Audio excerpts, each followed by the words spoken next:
All right. Good morning, everybody. Thanks for being here. First and foremost, just want to say happy homecoming to everybody out there. We have over 200 alums.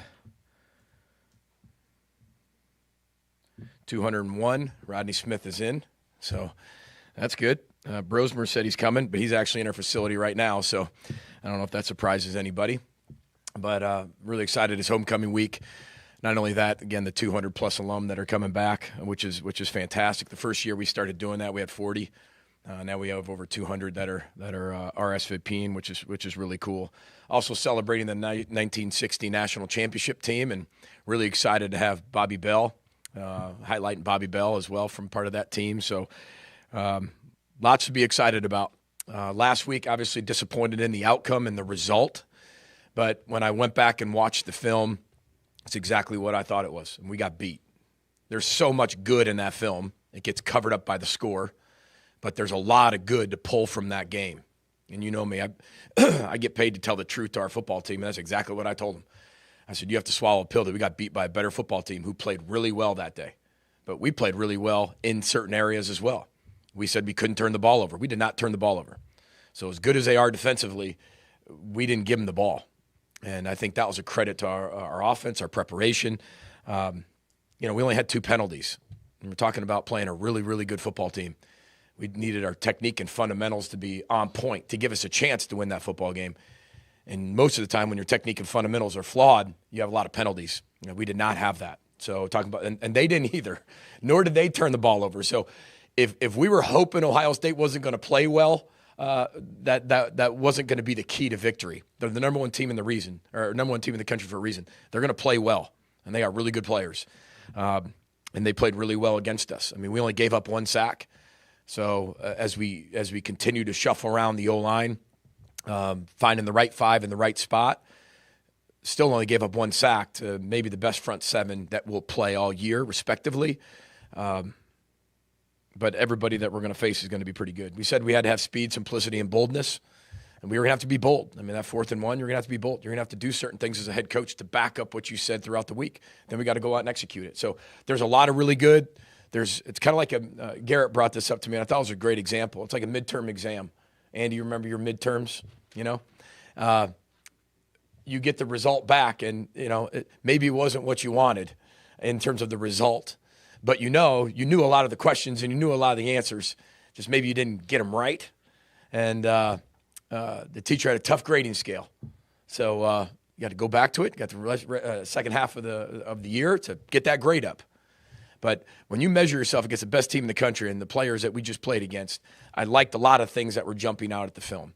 But it really backed up what I said. They beat us. And like I said, it wasn't like we went in there and just beat ourselves and blown coverage this, blown coverage that. I mean, we had X on an O, and their X was just better than our O, or their O was better than our X in that particular day. And you got to give them credit. That's why they're the national champs. That's why they're number 1 team in the country. They're not perfect. We're not perfect. But when I went back with a fine-tooth comb, I mean, there was a lot of good that came out of that game. So our players were great yesterday and ready to roll this week. So got a really good Purdue team coming in here that's playing better and better every single week, and Coach Odom's doing a great job. So with that, we'll open it for questions. PJ, when you look at kind of the nature of the loss, did you find players feeling the need to kind of lick their wounds or willing to turn the page? Well, I think like anything, you come in on a Sunday, Andy, you don't know whether we won or lost. You really don't, because it's all about the response. Controls for amateurs. I mean, you had a chance to control the outcome for 3 hours.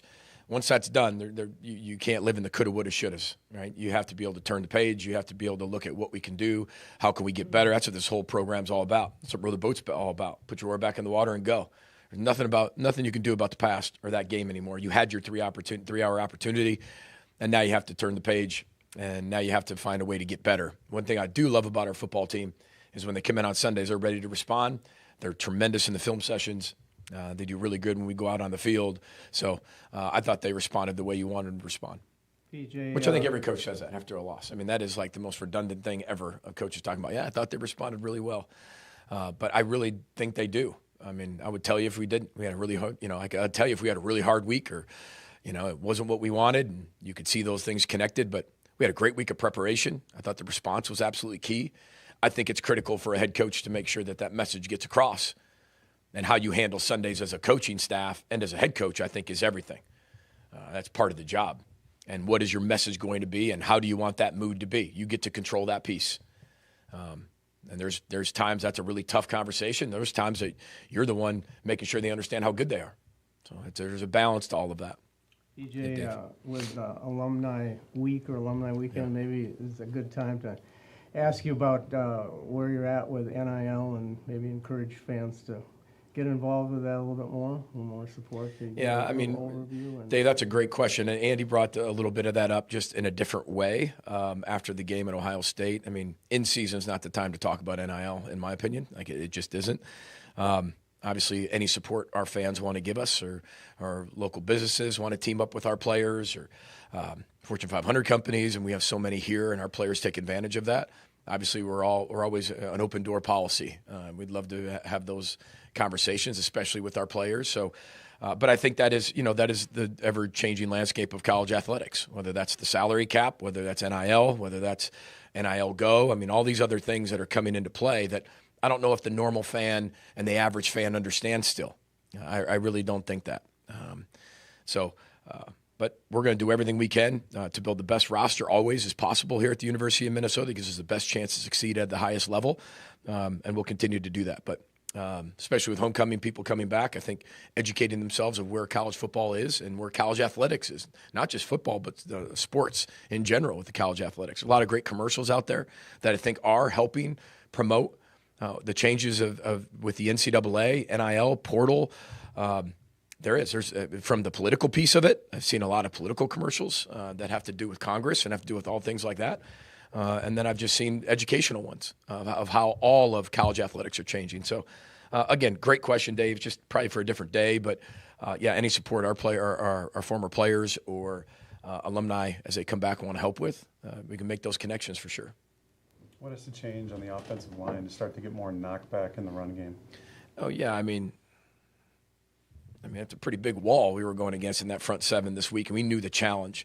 I thought Femme ran the ball really hard. I thought when Darius was in there, Darius did a really good job. But we were down 14-3 so fast that we had to get away a little bit from the ground game. And then you're down 21-3, and then you're sitting there looking at it like, okay, we're going to have to put the ball in the air. Now, towards the fourth quarter, we were able to, get back to the run game, make the game a little bit shorter. But our guys are coming off the ball. It's not like we have a bunch of busts.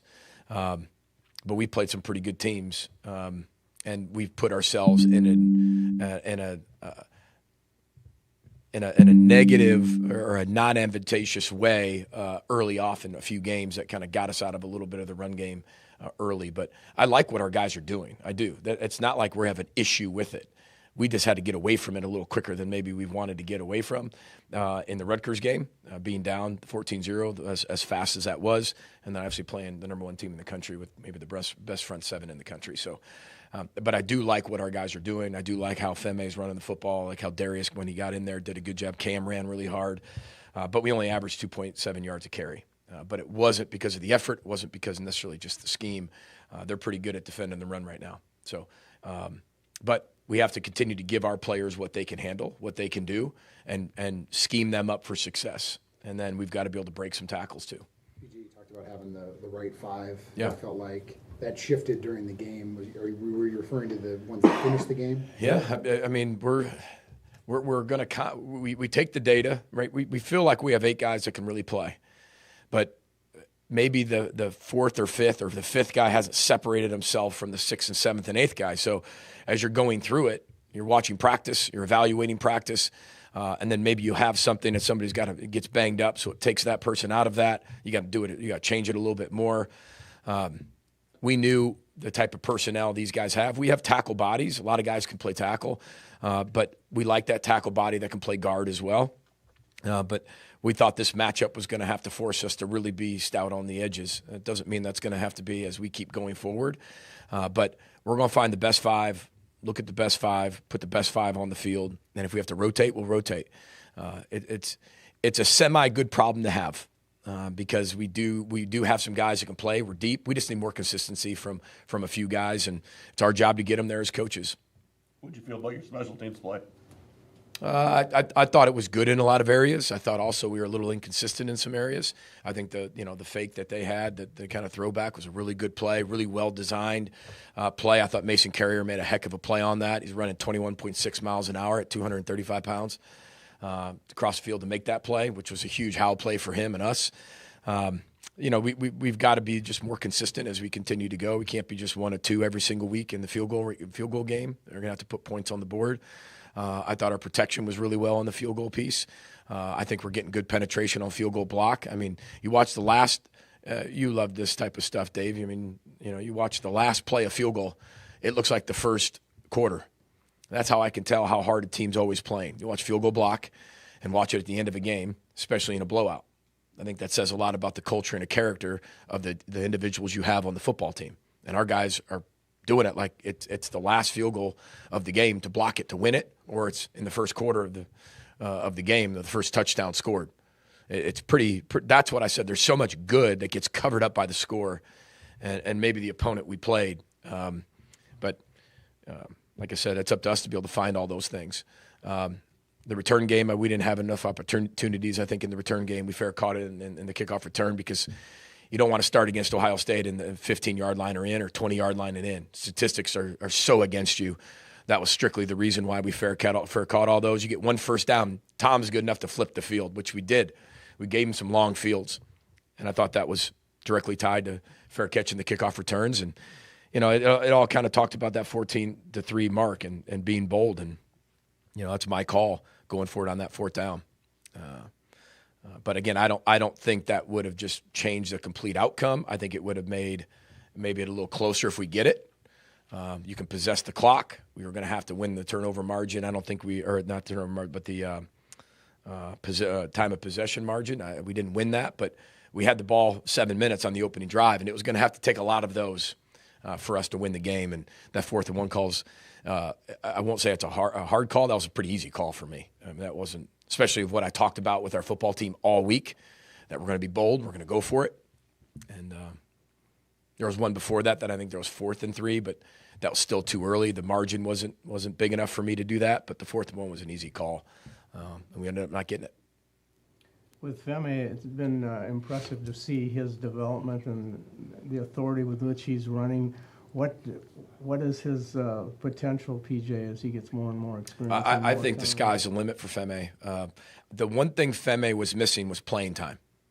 He was hurt and didn't get a lot of spring ball. So what you're seeing is I'm seeing drastic and huge improvement every single week. I mean, his chunks of improvement, instead of maybe the small margins. When you do become a player that's consistent, plays on Saturday every single week, and have multiple years of experience, you start to see that margin getting smaller and smaller. Still improvement, but it's smaller.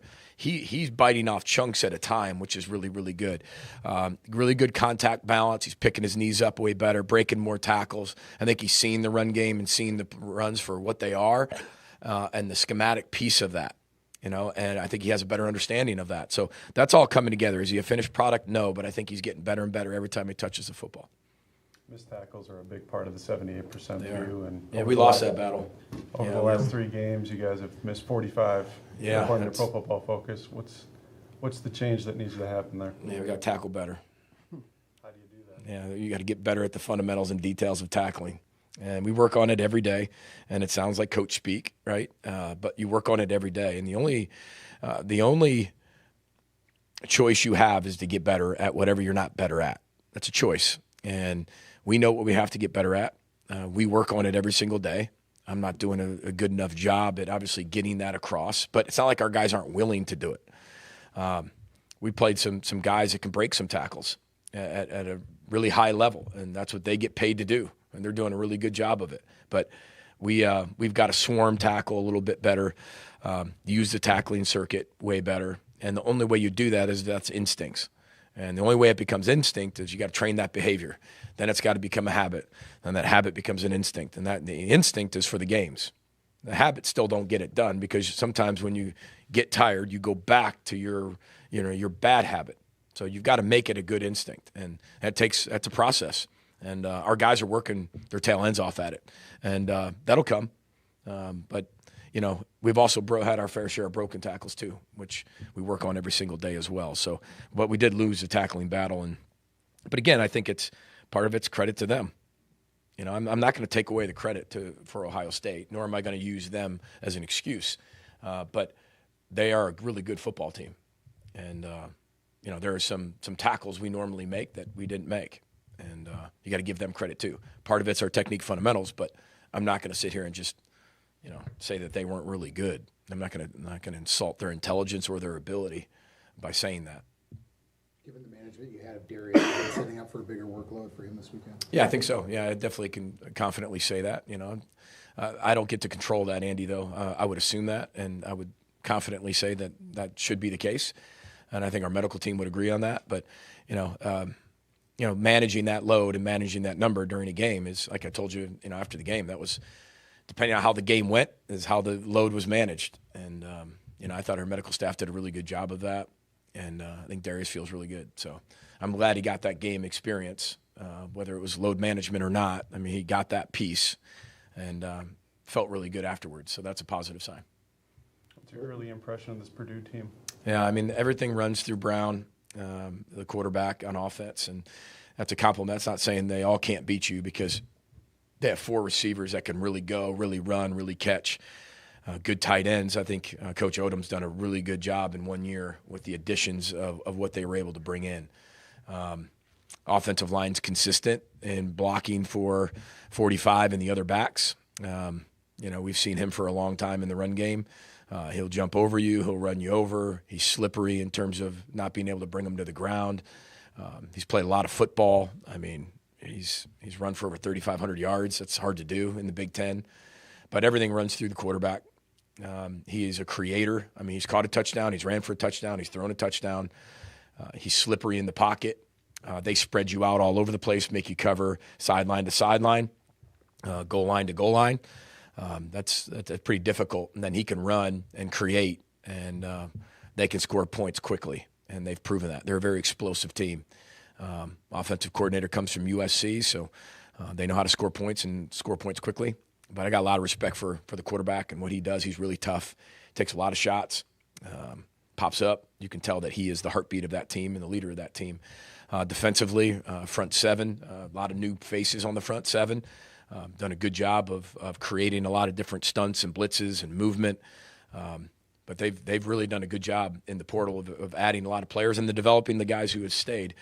Secondary's long. One of the safeties is very, very active back there. You could tell he kind of runs the secondary, and they'll strike you. So, again, it's only Monday morning, but you can tell the identity of their team when you see them. Got a lot of respect for Coach Odom and what he's been able to do as a head football coach and coordinator, and you can tell that team's playing at a very high level for him. They've played 3 really, really, really good Power 4 opponents, if you want to say, and I've scored a lot of points. So we've got to play really good football this weekend and keep getting better every single week. One or two more for Coach. Talking about the tackling, PJ, I know you don't want to get guys hurt, but is it a possibility that you get a little more physical in practice this week? No, Dave. Going about that? No, I think our practices are pretty physical as they are. I don't think turning up the physicality with the level of depth in season is the smartest thing to do. I'd rather have really good players that have to keep getting better at tackling than not have any players at all. That would be then you'd be talking, why aren't we tackling at all, right? Instead of just missing some, why aren't we even near a tackle? So you have to make those decisions, and you've got to get better at the circuits. You've got to get better at the fundamentals and technique. We worked on a lot of that in training camp, a lot of that in spring ball, a lot of that in the offseason. And again, I mean, there's a reason, right? There's always a reason. There's no excuses, but there's reasons. And we just have to find a way to tackle better. And our players, they're good tacklers. But we played, last week was really good. It was a tough team to tackle for anybody. But our guys are getting there. They'll get better. I wouldn't say we're a bad tackling team. I would not say that at all. I'd say that we struggle at times, but I wouldn't consider us a bad tackling team at all. So you have to make those decisions in season. And we're a pretty physical, up-tempo, tough practice as it is.